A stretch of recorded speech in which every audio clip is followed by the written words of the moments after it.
Oh yeah, I can see that happening. Oh, but Shimalonis, you're reading? I didn't know you read books. I don't always read books, but when I do, I read books like Frankenstein by Mary Shelley. Now, Frankenstein is an interesting novel about, well, it's an inner story about a man named Victor Frankenstein, a doctor who is searching for the creation of life. He's searching how to make life possible. And our story picks up with a man named Walton, who is an explorer up to the Antarctic. He wants to, better the human race's knowledge base. It's the scientific search for knowledge, which is a main topic of the Victorian period of writing. So Walton is searching all up in there, right? And he discovers this man named Victor floating on an ice floe. He's had a dog sled, he was chasing this guy, and they pick Victor up. And Victor begins to tell Walton his story. And now, this is what's known as a framed narrative.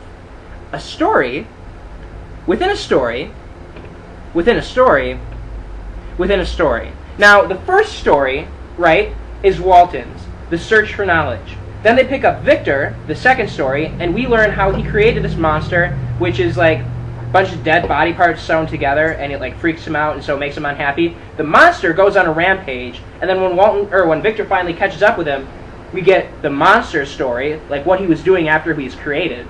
And then finally, the monster tells us the DeLacy story. A nice couple with an older blind man as their father who were living in a cottage. Now, the monster was hiding outside in a cave listening to them, so he's like watching them for about 2 months, and he learns all these intimate details about the family. But those are the 4 stories in the frame narrative of Frankenstein. Now, some themes that we can find in Frankenstein are, for example, a refutation of genre.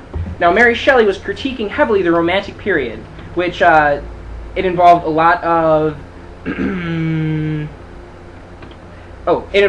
self-initiated isolation, which the author in Frankenstein is saying can be disastrous. Frankenstein sought isolation in order to create his monster, and Walton was seeking isolation in order to search for knowledge. So Walton, in the end, actually ends up turning his ship around and heading back for England. This is because Victor confronts him and convinces him that searching for knowledge like this is not such a good idea.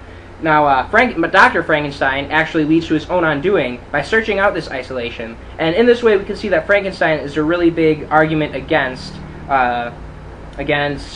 isolation, and it shows that the effects can be disastrous.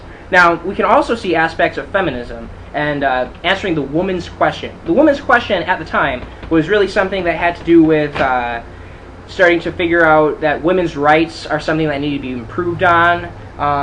And the woman's question in Frankenstein can be expanded on when we look at the story of the monster. Now, the monster is an individual who was shunned by society. His opinion wasn't respected. He could speak eloquently, but once people saw what he really was, they didn't want anything to do with him. Now, Mary Shelley, when she first wrote this book, she wrote it under a pseudonym, so people didn't know that it was actually written by a woman. And up until the point when they discovered it, they were like, "Oh, wow, Frankenstein! Awesome! Yes! Awesome book!" And then when they discovered that Mary Shelley was a woman, in fact, they said, "Wow, it's nothing special. We hate this book. You're a girl. Gross." That's pretty much how it worked. And there's something called canon, which is those works from time periods that are deemed most worthy of studying.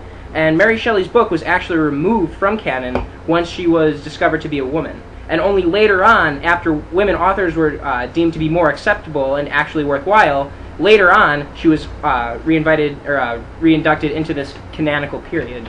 But anyway, the monster was not respected. It was deemed as hideous, much like the woman's thought process and mind was deemed as hideous by men. And the reason for this is mainly a patriarchal society, which is a society dominated by male authority. And this book is showing that male authority can actually destroy things. So the monster, if we keep in mind that it was written as a feminist, from a feminist point of view, trying to display some of the same things that women go through, we can really see that the monster is a victim of a patriarchy, where Victor is the one who's making all the rules for this monster, and the monster finally lets loose and goes and kills a bunch of people. Now, this can also be deemed as the monster being crazy, much like women can sometimes be crazy, but that's not the point of the story. The point of the story is patriarchy, bad, treating people bad is bad, and isolating oneself is bad.